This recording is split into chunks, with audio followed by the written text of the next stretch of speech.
my sister guys. And on this day, Mother's Day service. we bless the Lord for those of us who still don't have our mothers. Some of us don't have our mothers. I don't, you I don't. don't have my mother.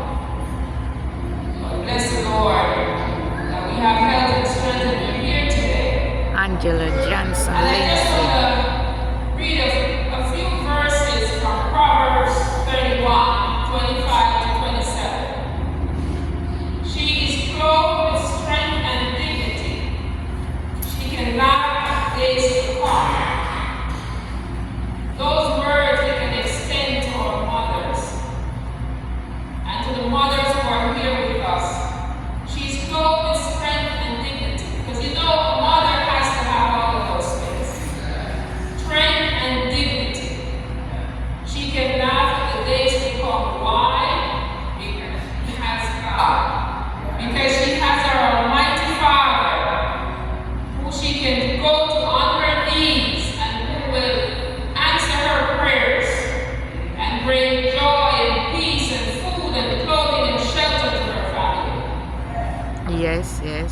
She speaks with wisdom and faithful instructions are on her tongue.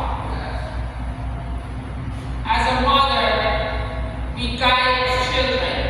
Yes, We we teach do. them the right way to go. Yes. And indeed, faithful instructions are on her tongues. Yes. He watches over the affairs of her household and does not eat the bread of idleness. We know about that one. Yes. Because as mothers, caretakers, we take care of those around us.